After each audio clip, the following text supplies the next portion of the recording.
Hello, hello, hello, hello fellow translators. I can't help thinking this camera or this light is making my hair look a lot more gray than it is. I mean, it's definitely getting grayer, but this looks very gray. Anyway, today's video is a bit of a change of pace, but it's something that I've been wanting to talk about, and I want to talk about reading and how to read more books, how to read better books, and how to be more effective with your reading. I've talked about reading before. I've talked about, in fact, I have a course out there for free on how to read business books. And I've talked about reading and books that I've read in the past. And as you know, I read quite a bit. I read about 150 books per year. And I just know this because I read on Goodreads and they keep track of your yearly books. I read all types of books. I read physical books. I read Kindle books. I read audio books, stuff like that. In fact, here, let me show you. Right now I'm in Taiwan, and so it isn't the main place I've been living, but you know, I would come back here every now and then, and we kind of just moved back. So I want to show you the books I have here. Let's see if we can do that. So that's my bookshelf here in Taiwan, and these are all books I've read. I have the books I haven't read are, wait, let's see if I can point to the right place. Just these ones right here, these 4 or 5. All these other ones are ones I've read. And so I read quite a bit. Let me put there. So this is all to say, like, I'm not trying to, I don't know, show off or whatever, but saying I really like reading. I really like it a lot, and I do a lot of it. But what I've tried to do is be more efficient at it. And I think everyone has this feeling. There's so many good books out there. I don't want to waste my time with bad books. And, you know, because I only have so much time to read books. I don't speed read. I don't actually think that's a real thing. You know, so I kind of want to make the most of my time and be able to read the really cool books that are out there. And so how do I do it? And I have a couple methods, and I just wanted to share them with you.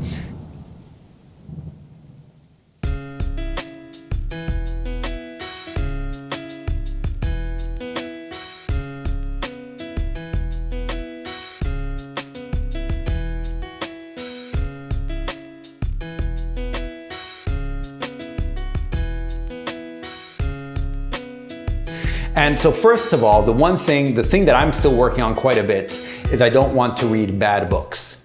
And so my first piece of advice for you, if you want to read good books, read more good books, is not to read bad books. I mean, it sounds quite simple, but the problem is a lot of people will start a book and then feel like they have to finish it. They're like, it might get good, it might get good, it might get good. It won't get good. There's no book in the world that is really bad for the first half and then suddenly gets good for no reason. Like, you're gonna know pretty much, you know, very often right at the beginning. Any recent book, by the way, in the last 20 years, you'll probably know right away, even just from the title almost, you know, just opening the book and reading the first part, because attention spans have gotten so short that people are becoming really good at capturing your interest right away. And so anything, you know, post Da Vinci Code, let's say, is the books will usually be able to draw you in right away. And if they haven't done that, then skip it. And I know it's hard. And the first couple books that you skip are really hard to skip. And so what I would do is I had this section, like I have it on Goodreads still now. Did not finish, might return to it later. So put it aside and say, I might return to this later. That way you feel a bit less guilty about it. But really, stop reading a book. I had this thing that by page 50, I would decide if this is a 5 or maybe 4-star book, I'll keep reading, but otherwise forget it. I'm not dealing with a 3-star book. I'm not wasting my time on this stuff if it's not going to be super good. And I've more or less stuck to it, but I need to get a lot better at it. A parallel that I heard that's been told to me is like, no one would expect you, if you go to a restaurant, that you have to try everything. You know, you go there, you eat, and then you have to keep coming back to that restaurant until you've eaten everything at the menu for every meal that you have for the next 3 weeks. No one would eat out anymore if that were the case. And yet when we read a book, we feel like we have to go through the whole thing, even if we don't like it or don't want to. And, you know, it's true though. Like, you're gonna know if a book is good at some point.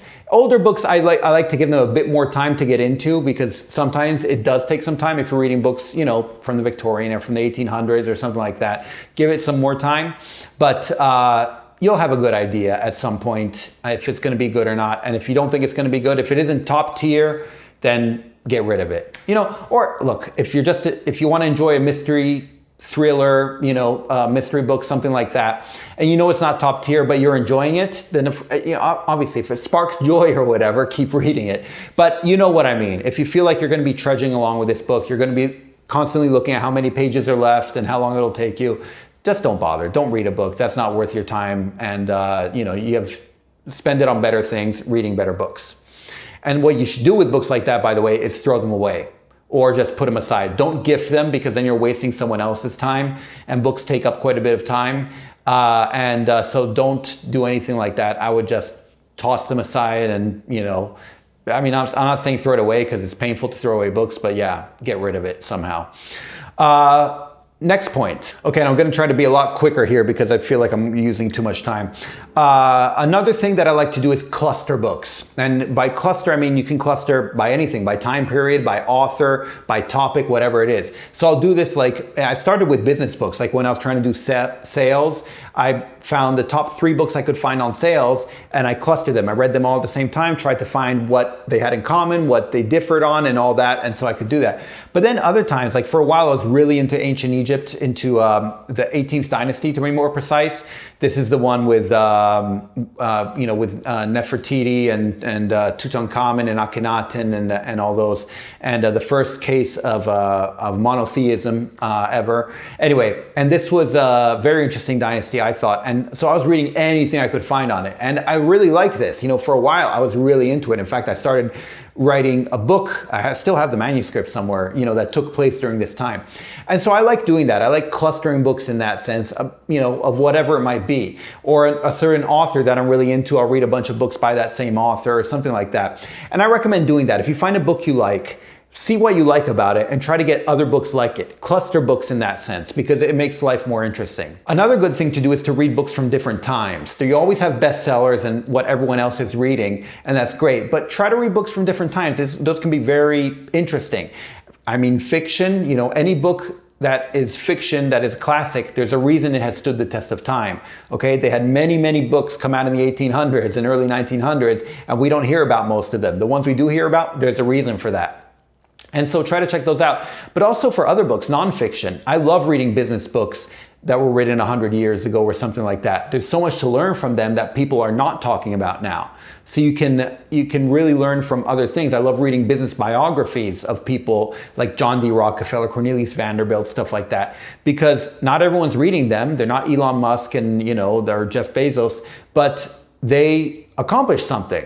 Like with anyone, they had their good points and bad points, but they definitely were able to accomplish something. So it's interesting to be able to learn from other times and other time periods. Whether it's fiction or nonfiction, I recommend doing that. Another thing I recommend doing usually is to skip the intro. Skip the intro, skip the preamble, skip any background research or anything, quite frankly. I think you should read a book, especially fiction books, you should read them as the author intended. From where the story starts until the end. You can always go back later if you like the book to read about the introduction or things like that. If you find yourself lost, then by all means, research what's going on or something, just briefly. But honestly, I feel like too much background research ruins the book, and I like to make my own impressions of a book before I get someone else's impressions, and so I just want to read the book from the beginning. And this happens a lot with classics. Every classic you find out there, someone felt the need to add an introduction, a preamble, or, background information or something. I skip all that and I just start the book. Sometimes if I'm halfway through the book, then I'll get curious and I'll start leafing through the intro or stuff like that. But I just want to start, I want to read the book as the author intended, because that way I feel like I get the greatest impact. Another thing about books is business books. And like I said, I have a course, it's out there for free on how to read business books. But just briefly, I want to say that business books, I read them during business hours. I read them while taking notes, and that's part of my business. I'm reading them in order to make money. I don't read them in my spare time. I don't read them while I'm falling asleep or anything like that. No, I take an hour or two or whatever of my time and I sit down with the book with notes and I read it and take notes and take it seriously and try to apply everything that I'm reading in the book. If there's nothing to apply, then I shouldn't be reading that book. So then go back to my first rule where I said, get rid of a book that's not worth it. And if I start realizing that it's not worth it, then that's it, get rid of it. Otherwise, it's a waste of time to read it. And any business book, any book that I read for the purpose of improving my business or improving any aspect of my life, I treat it accordingly. So if it's a business book, I read it during business hours, I take notes and I treat it like a business expense, like business hours, like my job. And so I recommend doing similar stuff to that. Obviously, you treat fiction very differently from how you treat nonfiction. Another good thing I recommend doing is read books about things you're not interested in. If you're not, for instance, I'm not interested in gardening, so I should probably read a book on gardening, and because there's obviously interesting stuff there, but I won't be overly saturated with it because I haven't heard about it already. So it's probably worth reading a book or two about something you're not interested in, or one book, let's just say, about something you're not interested in. It'll open a whole new world to you, and chances are there's something interesting in it. You need to find the right book, an introduction to it, for people who are not interested in it, but very often it works well. One that I've been told is Andre Agassi is obviously a tennis player, and he wrote about his life in playing tennis, and that it's a great book about tennis for non-tennis players to read because it talks all about tennis. But even if you're not into tennis, it's a great book to read. And so keep it in mind, things you're not interested in. And anytime something comes across your mind, be like, there's no way I'd ever be into that. That's what you should find a book for. And it'll probably be quite interesting to read through it. By the time you're done with it, you'll be like, oh, wow. And I'm not saying you'll pick it up as a new hobby or anything, but you'll have discovered new things, and you won't regret having read it. Also keep in mind, reading, especially reading, nonfiction, I should say, it compounds over time. And this is something a reason why I'm really happy to read and why I like reading. The more I read, the quicker I get at reading. And Tyler Cowen, by the way, the economist, he's talked about this at length because he reads so much, and he'll read 5 books a day. And people ask him how he reads so quickly. And he said he doesn't speed read. Like I said, I don't think that's a real thing anyway. But what he does is, they'll say, how long did it take you to read so-and-so book? And he's like, well, it took me 57 years. He's 57 years old. And basically he's saying it took all the experience I have to read that book. And as time goes by and you read more and more, reading becomes quicker. And I like that aspect. And I think it's very true. Say I'm reading about languages or linguistics or something, and I come across the Sapir-Whorf, and I've read about Sapir-Whorf several times. I know what it's going to say, and so I can sort of skim through that. Likewise, I studied economics back in grad school. If I come across any economics book, for some reason, it always talks about the ultimatum game. Anytime I come across that, I know what it's going to talk about, and you know what to look for and what to expect very often. And even if it's something new that you haven't read about before, you can find parallels, and that's where it becomes really interesting. But it also makes it a lot more easy to understand, and you can get through it a lot quicker. So you'll really find that the more you read, the more your knowledge compounds, and you start reading more quickly, even if it's new subjects. It's hard to explain like this, so I hope it made sense. But the more you read, the more you'll start noticing this, especially, for nonfiction. For fiction, you don't want to be quick about it anyway. You want to enjoy it. But yeah, I find it quite interesting. And finally, I wanted to mention one time when I think reading should not be done, or when it's overrated, and that's when you can do the real thing. If you want to read about traveling somewhere, by all means read in preparation to travel there, but travel there. You want to read about gardening, but you're actually interested in gardening, do that rather than just reading about it.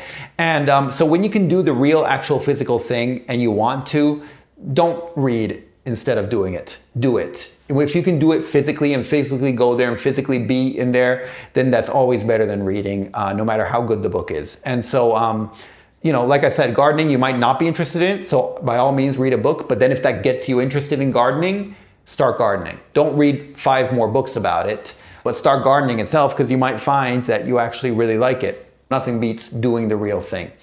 Anyway, that's pretty much it. It was kind of all over the place, but hopefully you can find it helpful, and feel free to share any advice you have for reading, because like I said, I do these videos on reading books, and they always no one seems to be very interested in them, or they don't get many views or many comments or anything like that.